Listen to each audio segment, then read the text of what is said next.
अस्सलाम वालेकुम, this is मोहित पीरज़ादा।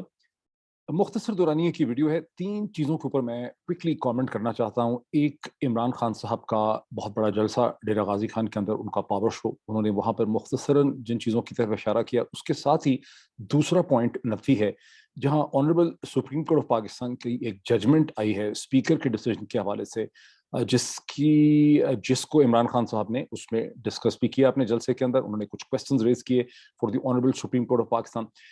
फिर ये वही डिसीजन है जिसकी बेसिस पे हुक्मरान जमात और राना सनाउल्लाह साहब ने डिमांड कर दिया कि प्रेसिडेंट आरिफ अलवी जो हैं, उन्हें खुद से ही इस्तीफा दे देना चाहिए। और हुकूमत बड़ी सीरियसली सोच रही है कि इस डिसीजन के बाद स्पीकर, डिप्टी स्पीकर और प्रेसिडेंट और बहुत से और लोगों के खिलाफ आर्टिकल 6 का रेफरेंस जो है वो भेजा जाए। और तीसरी चीज़ वो है जहाँ प्रोमिनेंट टेलीविजन एंकर पर्सन मेरे दोस्त जनाब अरशद शरीफ साहब जो हैं, उन्होंने एक ट्वीट किया जिसमें उन्होंने ये दावा किया कि उन्होंने एक नाइटमेयर देखा है, एक भयानक ख्वाब देखा है, खौफनाक किस्म का ख्वाब देखा है, जहाँ एक दैव या एक जिन जो है देव, वो किसी को हुक्म दे रहा है कि 17 जुलाई के जो इंतखाबात हो रहे हैं, वहाँ इमरान खान की जमात तहरीक इंसाफ को 6-7 से ज़्यादा सीटें जो हैं वो नहीं मिलनी चाहिए। तो क्विकली हम इसको देखते हैं तीनों चीज़ों को। इसकी डिटेल मैं एक सब्सिक्वेंट वीडियो में चंद घंटों के बाद आपके सामने लेके आऊँगा। पहली बात तो ये है कि इमरान खान साहब का बहुत बड़ा पावर शो था डेरा गाज़ी खान में, ख़वातीन भी वहाँ पे मौजूद थीं। उन्होंने डेरा गाज़ी खान के इस पावर शो के अंदर सुप्रीम कोर्ट के हवाले से सवालात भी उठाए, उनके डिसीजन के हवाले से उठाए। लेकिन क्विकली यहाँ पर उन्होंने इस चीज़ पे भी कैपिटलाइज़ किया कि ये एक पंजाब का और पाकिस्तान का पसमानदा अंडर डेवलप्ड इलाका है, जहाँ से उन्होंने चीफ मिनिस्टर उस्मान बुज़दार को बनाया। मकसद ही ये था कि पसमानदा इलाकों को, अंडर डेवलप्ड इलाकों को डेवलप होने का जो है वो मौका मिल सके, और उस्मान बुज़दार साहब को एक नुमाइंदे के तौर पर वो सामने लेकर आए। दूसरा, उन्होंने अपनी हुकूमत के हेल्थ कार्ड और सेहत कार्ड की तरफ भी उन्होंने इशारा किया कि कैसे उनकी मुसलसल ये कोशिश रही कि जो पाकिस्तान की अंडर डेवलप्ड पॉपुलेशन है, जो पाकिस्तान की आबादी है, उसको बेहतर इंसानी हकूक सेहत के हवाले से मिल सकें। इसके अलावा भी उन्होंने बहुत से पॉइंट्स किए, लेकिन मैं उनकी डिटेल में नहीं आता। मैं स्ट्रेट अवे आ जाता हूँ honourable supreme court of Pakistan के जजमेंट के हवाले से इमरान खान साहब ने क्या कहा। चूंकि मैंने जजमेंट के बारे में पढ़ा है और अभी तक मैंने सुप्रीम कोर्ट की जजमेंट को लाइन बाय लाइन खुद से नहीं पढ़ा, मैंने उसका सुना है, तो मैं जजमेंट की बहुत डिटेल्स में नहीं जाऊंगा। Between now and the next video मैं ये सुप्रीम कोर्ट की जजमेंट को पढ़ चुका हूँगा, उसके उसकी सॉफ्ट कॉपी को, और फिर मैं इसके ऊपर इसका एनालिसिस करूंगा कि ये जजमेंट से किस किस्म के इश्यूज या चैलेंजेस पैदा हो रहे हैं, खुद सुप्रीम कोर्ट पाकिस्तान के लिए, तहरीक इंसाफ के लिए, इमरान खान के लिए, पाकिस्तान की सियासत के लिए, डेमोक्रेसी के लिए। लेकिन एक चीज़ जो मुझे बहुत अजीब लग रही है, जिसने मुझे हैरान भी किया है, परेशान भी किया है, कि सुप्रीम कोर्ट का यह फैसला इन दिनों में आना 13-14 तारीख में, जबकि पंजाब के वो ज़िमनी इंतखाबात 20 हलकों में, जिनसे ना सिर्फ पंजाब बल्कि पाकिस्तान की जमहूरियत और पाकिस्तान की जो पॉलिटिकल डायरेक्शन है उसका फैसला होना है, ये इन्हीं दिनों में क्यों आया? ये 18 को क्यों नहीं आ गया? ये 23 तारीख को क्यों नहीं आ गया, ताकि पाकिस्तान की पॉलिटिक्स अपनी डायरेक्शन लेती? क्या वजह है कि सुप्रीम कोर्ट के इस फैसला इस तरह से आ गया है, कैसी टाइमिंग पे आया है? टाइमिंग मुझे बहुत अजीब इसकी लग रही है, मुझे हैरान कर रही है, परेशान कर रही है। जब इसके ऊपर हुक्मरान जमात शहबाज शरीफ, हमजा शहबाज, मरीम नवाज साहिबा और राना सनाउल्लाह साहब और बहुत से और लोग जो इस वक्त सोशल मीडिया में, वो इस पे कैपिटलाइज करके फायदा उठाने की कोशिश कर रहे हैं, पॉलिटिक्स को असरअंदाज होने की कोशिश कर रहे हैं, एक ऐसे वक्त में जबकि बहुत ही इंपॉर्टेंट इलेक्शंस जो हैं वो पंजाब में होने वाले हैं। जैसे कि आप सब जानते हैं, इससे तो किसी को कोई कोई डिसएग्रीमेंट नहीं हो सकता। अब मैं आता हूँ कि इमरान खान साहब ने जो चीज़ पिक की है, जो बहुत डिटेल से उन्होंने डेरा गाज़ी खान में पिक की है, उन्होंने कहा कि सुप्रीम कोर्ट ने, उन्होंने कहा कि मैं सुप्रीम कोर्ट ऑफ पाकिस्तान की अदलिया की, जुडिशरी की बहुत इज़्ज़त करता हूँ। मेरी पार्टी का नाम भी तहरीक-ए-इंसाफ है। मैं समझता हूँ अदलिया ही वो इदारा और इंस्टीट्यूशन है जिसने पाकिस्तान की पॉलिटिक्स को, पाकिस्तान की रियासत को, माशरे को गाइड करना है, मुश्किलात में से निकालना है। लेकिन मुझे दुःख ये हुआ इस डिसीजन में, जहाँ सुप्रीम कोर्ट ऑफ पाकिस्तान ने ये लिखा है, एक ही पॉइंट में उन्होंने बिल्डअप किया कि जो साइफर था डोनाल्ड लू का, American under secretary of state का, स्टेट डिपार्टमेंट के अंडर सेक्रेटरी का, उसकी इन्वेस्टिगेशन नहीं हो सकी। इमरान खान साहब ने कहा कि उसकी इन्वेस्टिगेशन के लिए मैंने प्रेसिडेंट ऑफ पाकिस्तान को लिखा, प्रेसिडेंट ऑफ पाकिस्तान ने chief justice supreme court of Pakistan को लिखा, स्पीकर ने भी वो रेफरेंस जो है वो भेजा to the chief justice of Pakistan. फिर उन्होंने कहा कि मैंने उसको कैबिनेट के सामने रखा, कैबिनेट में उसकी डिस्कशन हुई। मैंने उस हवाले से नेशनल सिक्योरिटी कमेटी की मीटिंग बुलाई, वहाँ पर भी मैंने उसको रखा। फिर मेरी हुकूमत ने अपने जाने से पहले एक कमीशन तश्कील दिया उसको इन्वेस्टिगेट करने के लिए। लेकिन इन सारी चीज़ों के अलावा उन्होंने अपनी बेबसी का इज़हार किया। उन्होंने कहा, मैं और क्या कर सकता था? उसके बाद हमारी हुकूमत फ़ॉल कर गई और जो कमीशन जो है वो डिसफंक्शनल हो गया, उस कमीशन पे किसी ने काम नहीं किया और उसकी इन्वेस्टिगेशन जो है वो नहीं हो सकी। ये उन्होंने कहा, ये उनका बयानिया था। अब उन्होंने ये सवाल एक उन्होंने बड़ा चुभता हुआ, डिफिकल्ट किस्म का, डेलिकेट किस्म का क्वेश्चन जो है वो उठा दिया वहाँ पे।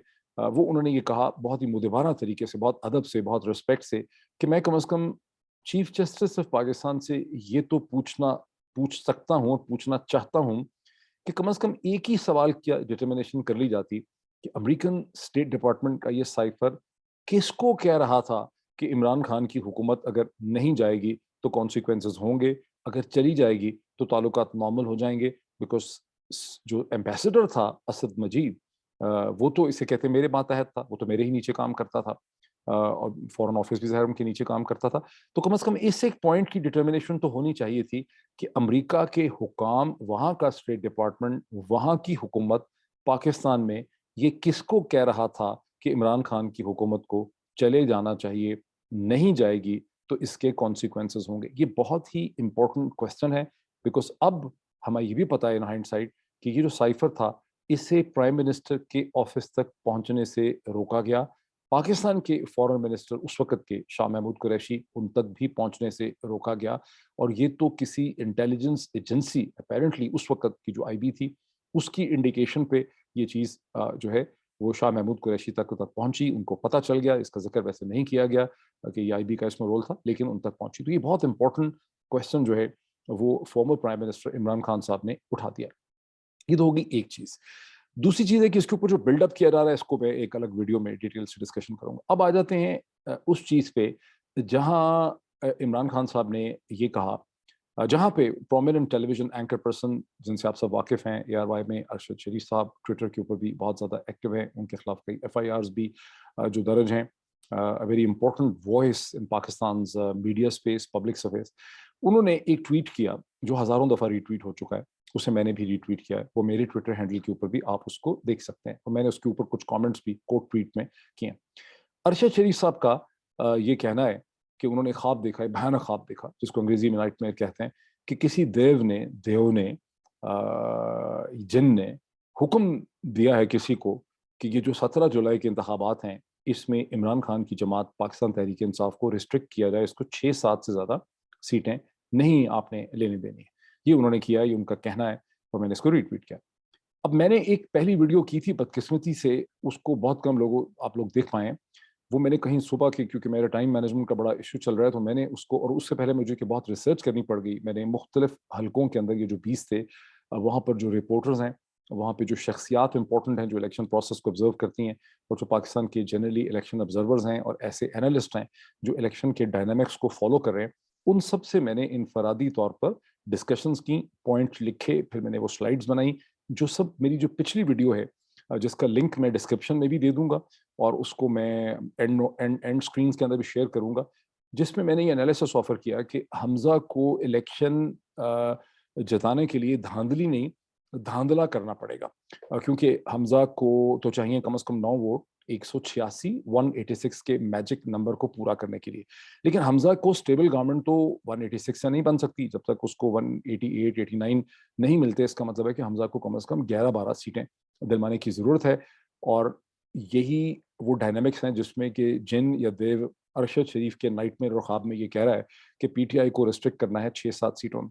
तो मैंने उस वीडियो के अंदर, जो मैं चाहता हूं कि आप लोग देखें, मेरी आपसे रिक्वेस्ट है, बिकॉज उसमें बहुत मेहनत और तफसील से मैंने इनफरादी हलकों में ये भी बताया है कि किन किन 13 हलके ऐसे हैं जहां अगर रिगिंग बहुत मैसिव नहीं होती तो तहरीके इंसाफ की फतह एक डन डील है। वहां तहरीके इंसाफ क्लियरली जीत रही है बड़े बड़े मार्जिन से। 5, 6 या 7 हलके ऐसे हैं जो अनसर्टन हैं। वहां कम से कम 5 हलके ऐसे हैं जहां वो इंडिपेंडेंट कैंडिडेट जिन्हें इस वक्त PMLN के टिकट हासिल है, PMLN की सपोर्ट हासिल है, वो खासा यकीनी है कि वो जीत सकते हैं। उसमें मुल्तान का एक हलका है, उसमें लाहौर का हलका है, उसके अंदर और भी हलके हैं, उसमें एक साहिवाल का हलका है, इस तरह से। तो वो मैंने सारी डिटेल्स स्लाइड्स की मदद से वहां पे एक्सप्लेन की है। PTI के स्ट्रॉन्ग होल्ड्स भी बताए हैं, PMLN के स्ट्रॉन्ग होल्ड्स भी बताए हैं। बाज़ जगहों पे मैंने उसकी रीजंस, उसकी लॉजिक, उसकी रैशनैलिटी भी मैंने आपको एक्सप्लेन की है। और फिर मैंने आपको एक्सप्लेन किया कि जिन लोगों की जिम्मेदारी लगाई गई है, जिन्हें इमरान खान साहब कभी मिस्टर एक्स और मिस्टर वाई कहते हैं, उनके सामने बहुत बड़ा चैलेंज क्या है कि हमजा को कैसे 11, 12, 13 सीटें दिलवाई जाएं, जबकि बहुत जोर भी अगर लगा लें तो हमजा की, अगर जोर नहीं लगाएंगे तो हमजा को 5 सीटें मिलेंगी, बहुत जोर लगाएंगे तो 6 या 7 सीटें मिल सकती हैं, यानी नॉर्मल किस्म की रैंकिंग में। इसलिए बहुत बड़े लेवल पर एक इलेक्टोरल इंजीनियरिंग, इलेक्शन इंजीनियरिंग करनी पड़ेगी, जिसके अंदर घोस्ट पोलिंग स्टेशन बनाए जा सकते हैं, जिसमें वायलेंस करवाई जा सकती है उन हलकों के अंदर, उन पोलिंग स्टेशन में जहां पीटीआई का वोटर टर्नओवर जो है वो ज्यादा जो है हो सकता है। तो ये सब चीजें जो है मैंने उस वीडियो में एक्सप्लेन की हैं। मेरी आपसे रिक्वेस्ट है कि उस वीडियो को देखें, उस पर कमेंट करें, उसको शेयर करें। उसका मैं डिस्क्रिप्शन में भी लिंक आपको दे देता हूं, मैं उसको एंड स्क्रीन पे भी मैं आपके सामने शेयर करता हूं। ये वही वीडियो है जिसमें मैंने आपको श्रीलंका के बारे में भी एक्सप्लेन किया। स्टेटिस्टिकल डाटा से मैंने आपको बताया कि कैसे श्रीलंका और पाकिस्तान के दरमियान जो फंडामेंटल डिफरेंसेस हैं, वहाँ के माशरे के, वहाँ की पॉलिटिक्स के, वहाँ की सोसाइटी के क्या है।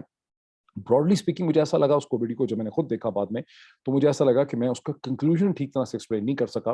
पाकिस्तान में बहुत से लोगों को ये कह रहे हैं, ये दावा करते हैं, उनको आस लगी हुई है, पीटीआई के लीडर्स ये कहते हैं, सोशल मीडिया पे लोग ये कहते हैं, टेलीविजन के ऊपर कमेंटेटर ये कहते हैं कि अगर पाकिस्तान में इंसाफ ना किया गया, पाकिस्तान में जमहूरियत का रास्ता रोका गया, इलेक्शन सही ना हुए, फेयर ना हुए, और जिस किस्म का एक जबर और जिस किस्म का जुल्म और जिस किस्म की बदयांती चल रही है, तो Pakistan can also have the fate of Sri Lanka.